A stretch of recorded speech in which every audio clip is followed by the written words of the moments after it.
MSTV के सभी दर्शकों को मेरा यानी हर्षवर्धन सिंह का सादर नमस्कार। शो चल रहा है रूबरू। आज की जो शख्सियत हमारे साथ मौजूद हैं ये वही हैं जो कलियों के चमन में भी जब किसी को कांटा लगता है तो वो अपनी व्यथा या अपनी स्थिति किस तरह से बयान करता है उसको आप तक लेकर आए एक अलग अंदाज में।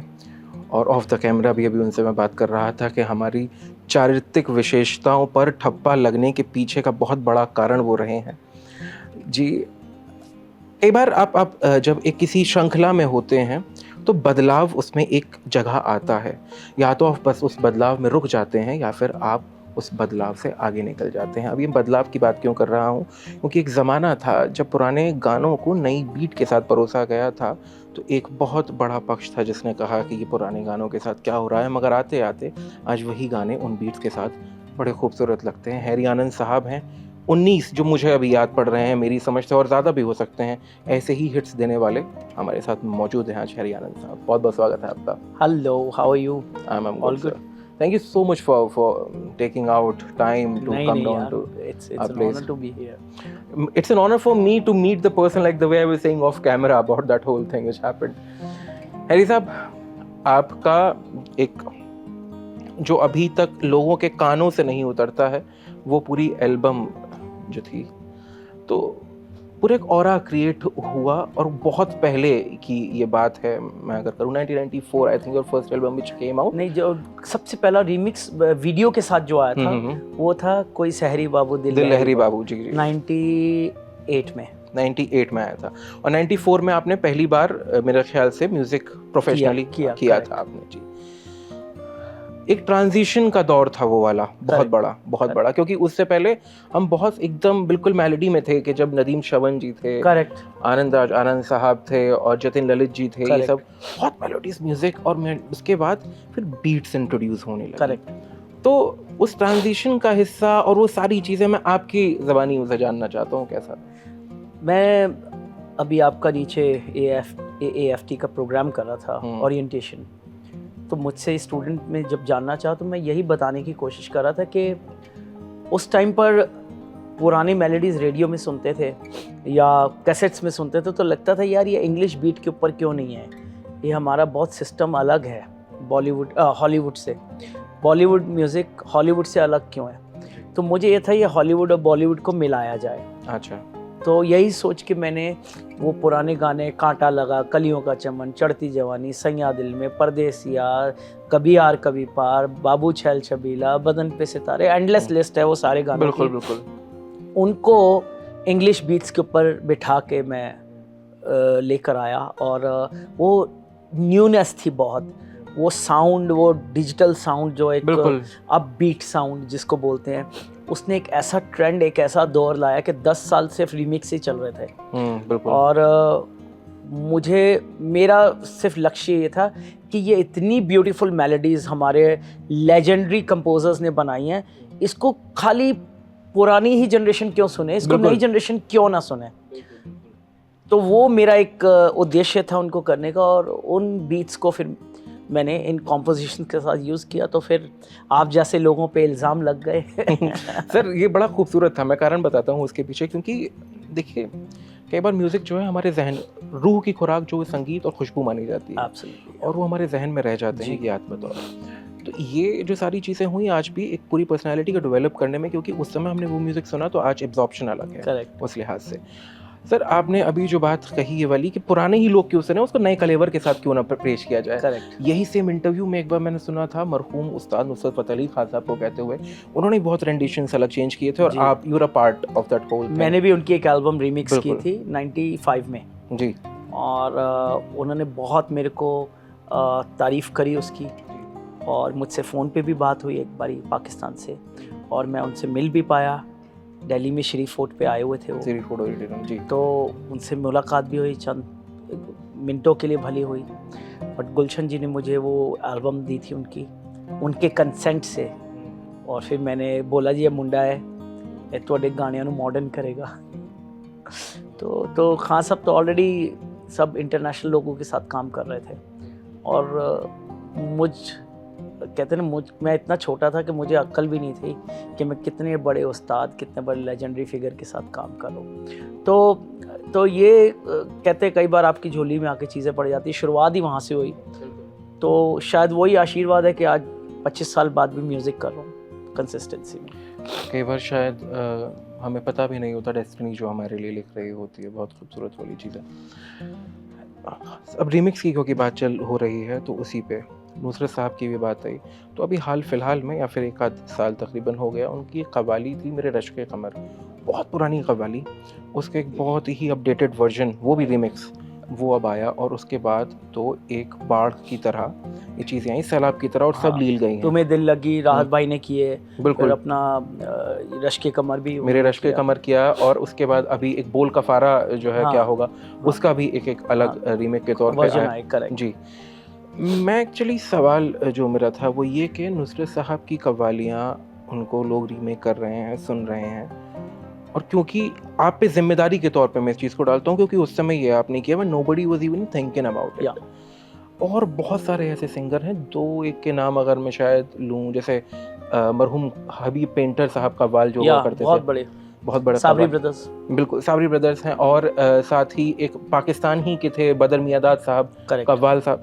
तो मैं ये समझना चाहता हूँ कि आज भी जो बाहर म्यूजिशियंस हैं, क्या उनके लिए ये स्कोप है, ये समझते हुए कि भाई कंसेंट की ज़रूरत होती है करने के लिए सारी चीज़ें, टेक्निकलिटी देखो 1 मिनट से पहले आज की डेट में यूट्यूब पे स्ट्राइक आ जाती है, तब तो ये भी नहीं पता होता था कि पाकिस्तान से अब इंडिया पे केस कैसे करें, तो ओपन थी चीज़ें, बट आज की डेट में पॉसिबल नहीं है। जब तक आप प्रॉपर राइट्स और प्रॉपर पेपर वर्क ना कर लें, बिना पेपर वर्क के आप गाना अपलोड ही नहीं कर सकते। अगर अपलोड कर दिया, एवरेज है तो चल जाएगा, आपको पूरे वर्ल्ड में फैलाना है, पॉसिबल नहीं है। ना उसको स्पॉटिफाई रिलीज़ करेगा, ना एप्पल करेगा, ना यूट्यूब करेगा, तो गाना डिजिटली कहीं जाएगा नहीं, तो कुछ नहीं, अपने मज़े के लिए कर सकते हैं, अपने मज़े के लिए। बिल्कुल सही बात है, स्ट्राइक आ जाएगी ना।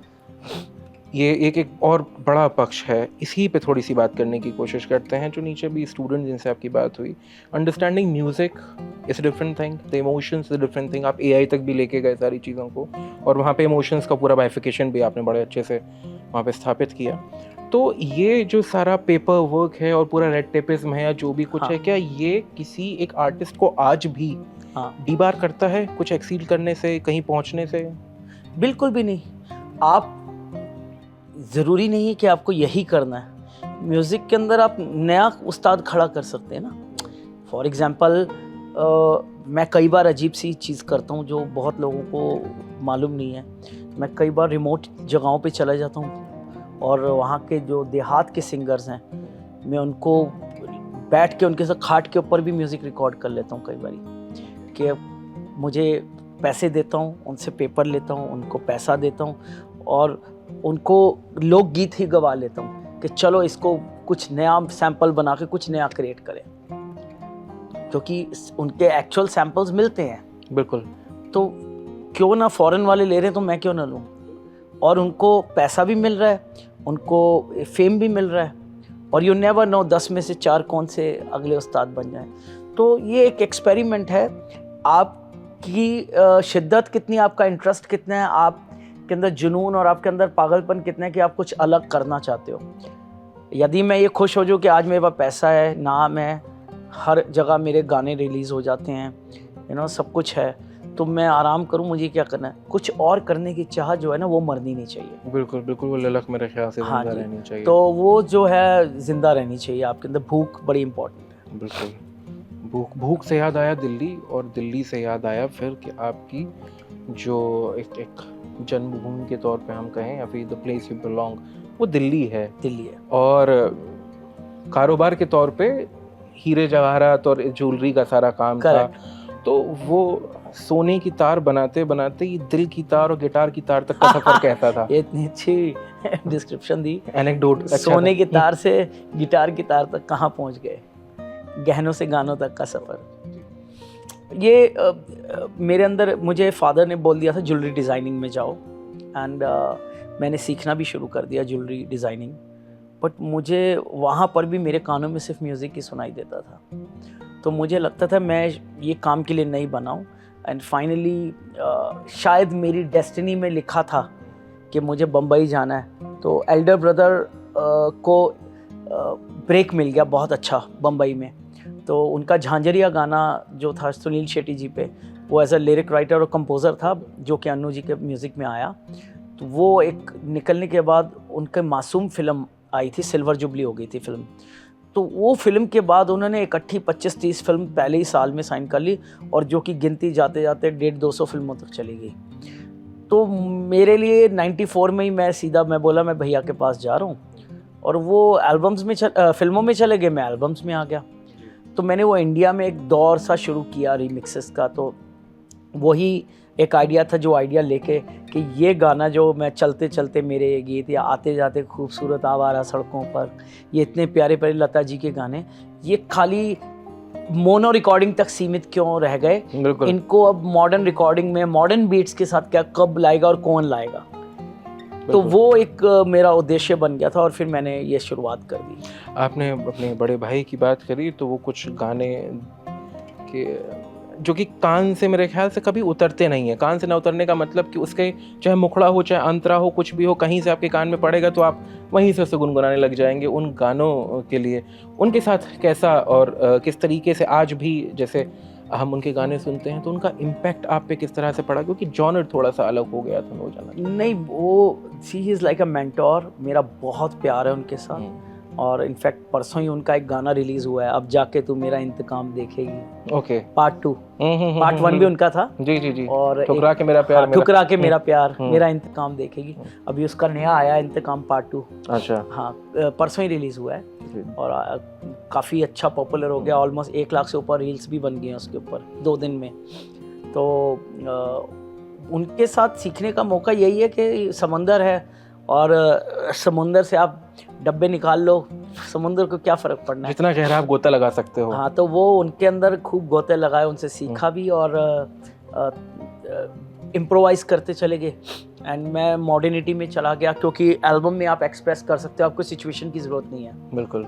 तो बस दोनों का सफ़र साथ साथ चल रहा है आज तक। मुझे उनका एक गाना है, एक जिंगल है, फिर किसी एक सीरीज या शो के लिए बनाया था, दिल बेगाना होया ना पीर पराई समझे करके एक उन्होंने बनाया, तो अपनी ही आवाज़ में गाया भी उन्होंने ही है, और बड़ा खूबसूरत मुझे लगता है कुछ इससे, दिल बेगाना होया ना पीर पराई सम, इस तरीके से। मुझे याद नहीं आ रहा, मुझे बड़ा निजी तौर पर पसंद, और ये बहुत पहले था, बहुत पहले नहीं, थोड़ा समय हुआ, और ये मैंने काफ़ी जगह ढूंढा भी मगर कहीं मिला नहीं। तो किसी शो के प्रोमो को मैंने डाउनलोड कहीं से किया। हाँ, ये सीरियल का गाना था, मैंने कहा ना। करेक्ट। तो यू आर राइट, वहाँ से निकाला, कलर्स का शायद कोई सीरियल था या कोई, यू आर राइट। और ये मुझे कहीं और से मिला नहीं, तो फिर मैंने उसको निकाला और वहाँ से थोड़ा सा पार्ट मुझे मिला। यस, वहाँ से बड़ा खूबसूरत है ये।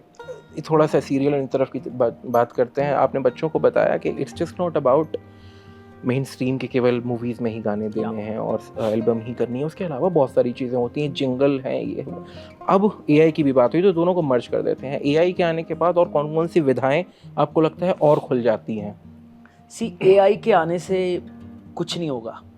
एआई एक वीडियो गेम की तरह है, एक गेम आई है, लोग थोड़ा टाइम गेम खेलेंगे, बस कुछ नहीं, सिर्फ एक सपोर्टिंग है।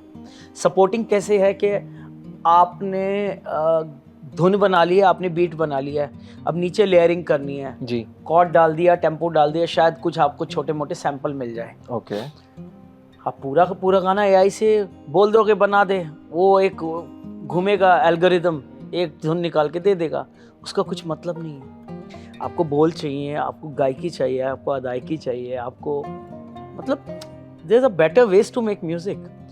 मैं आईएएस देखा, मैंने जाके सब सॉफ्टवेयर देख लिए। अब मैं खुद 25 साल से काम कर रहा हूँ, प्रोग्रामिंग कर रहा हूँ, म्यूजिक प्रोडक्शन कर रहा हूँ, उसको खिलौने जैसा लगता है। अब जिन्होंने असली काम ही नहीं किया, उनको वो खिलौना ही देख के खुश हो जाएंगे, और ये क्या चीज़ है। वो आसान भी लगता होगा, और उन्हें आसान लगता है, और खिलौना तो खिलौना है। आप समझिए एक एमेच्योर 18 साल का लड़का आज उठेगा, म्यूजिक नहीं जानता है बनाना, और उसने एआई की मदद से कुछ बना लिया, तो वो अपने आप को क्या समझने लग जाएगा, अरे मैं तो एक्सपर्ट हो गया। बिल्कुल। पर उसको ये नहीं पता उसने खिलौने के साथ दिल लगा लिया, और अभी खिलौना उसको खराब कर देगा। आप वर्चुअल क्रिकेट खेल के क्या स्टेडियम में पहुंच जाएंगे? बिल्कुल। आपको घिसना पड़ेगा, धूप में क्रिकेट खेलना पड़ेगा, बॉल फील करनी पड़ेगी, 4 बार बॉल लगेगी, आप संभलोगे, बॉल बैट पे लगेगी, पैड पे लगेगी, लात पे भी लगेगी। बिल्कुल।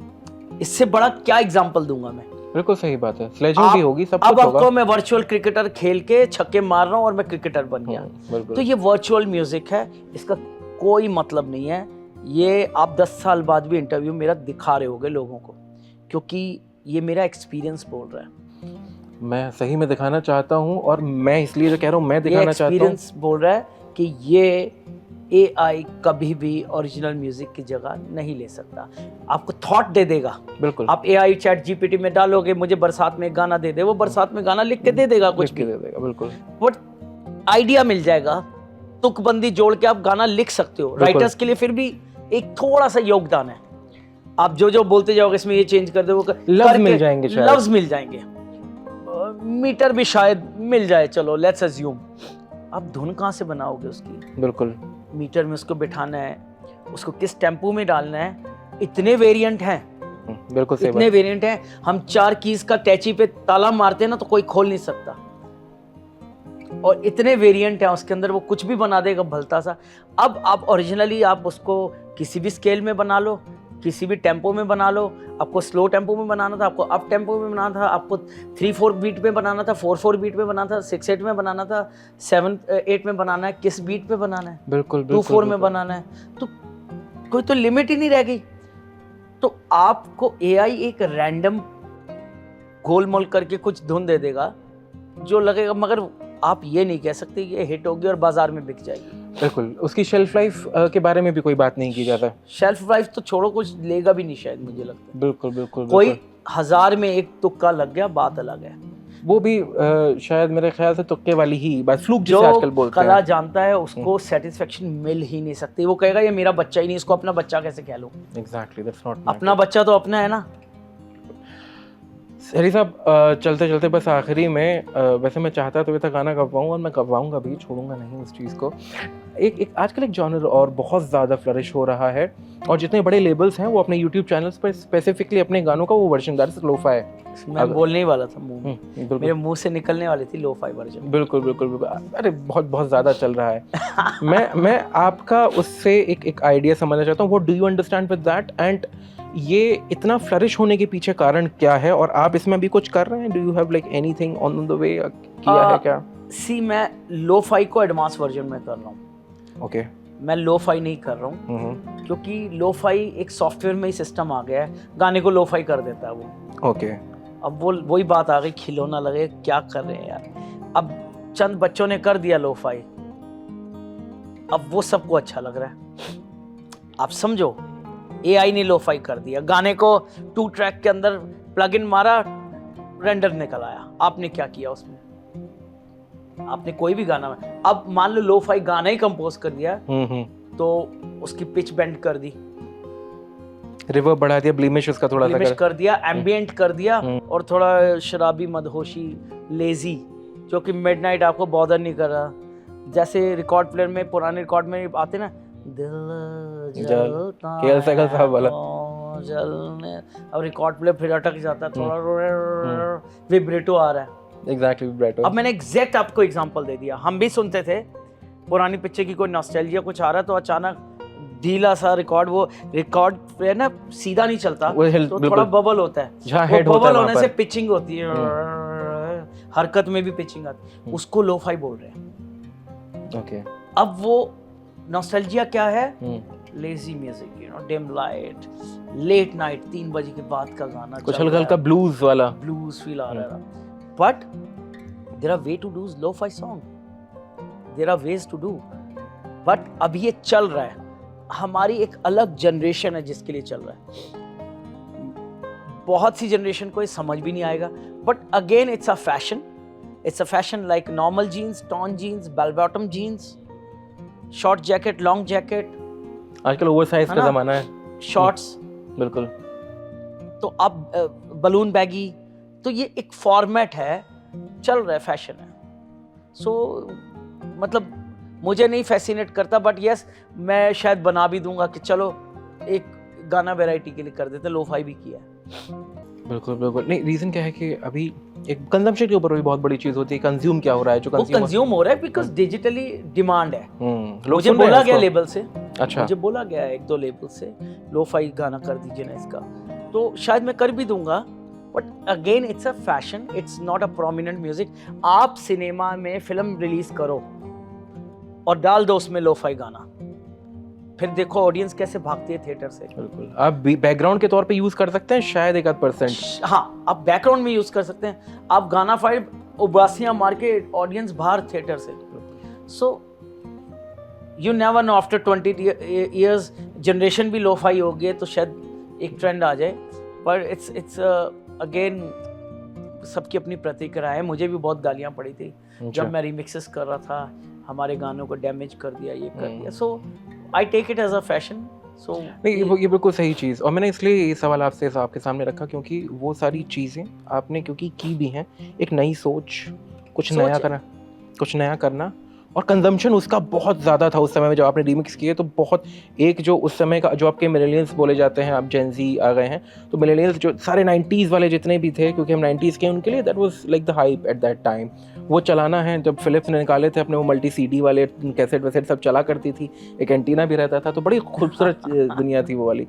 अब ये चल रहा है, बड़ा बड़ा अच्छा एक चीज़ है, मगर फिर वही चीज़ की टिकती वही है जिसके अंदर थोड़ी सी से थोड़ा उसका भारी होता है। बहुत बहुत शुक्रिया आपका हैरी साहब, आप आए, आपने बातचीत की, और the way you explained the whole thing in a very systematic manner with the examples you have given, कि वो कहीं क्रिकेट का एग्जांपल, कहीं वो रिकॉर्ड का एग्जांपल, वो बहुत रिलेटेबल हो जाता है। बहुत बहुत शुक्रिया, और अंत में उस ठप्पे के लिए जो मेरे चरित्र पर लगा उसके लिए भी आपको बहुत बहुत शुक्रिया। वो कैसे आज भी है मेरे पास सीडी, अगर मुझे पता होता कि वो यहाँ है तो लाता घर से और आपका ऑटोग्राफ उस पर लेता। बहुत बहुत शुक्रिया sir. Thank you brother, thank you, pleasure, thank you. तो जैसा कि मैंने आप लोगों को बताया था कि वो सारे गाने जितने भी मिलेनियल्स हैं, सारे 90s वाले जितने भी लोग हैं जो आजकल at the verge of 30, starting early at the verge of 30 हैं, बिल्कुल, तो जो अभी तक खुद को युवा समझते थे अब युवा के उस तरफ आने वाले हैं, उन सब की यादों में वो जितने गाने हैं जो शायद कभी किसी की बर्थडे पार्टी में रंगीन जलने वाले बल्बों के साथ सुने थे, वो कहाँ से आए, किसकी सोच थी, वो हमारे साथ थे, बातें हुई उनसे। मगर जैसा उन्होंने कहा पूरे शो में कि किसी चीज़ की शेल्फ लाइफ तब होती है जब वो इमोशंस के साथ किया जाता है, और जब से हम कह पाते हैं कि हमारा है, एक रिलेशन इस्टेब्लिश हो पाता है। जिससे ना हो पाए उसके साथ शायद चीज़ें आगे तक नहीं बढ़ सकती हैं। बाकी म्यूज़िक तो सुनते रहिए, जिससे जो रिलेशन इस्टेब्लिश हो रहा है जब तक तब तक बनाए रखिए, मगर हम म्यूज़िक सुनते रहिए, और अपनी ब्रांडिंग बहुत ज़रूरी है, तो देखते रहिए MS TV।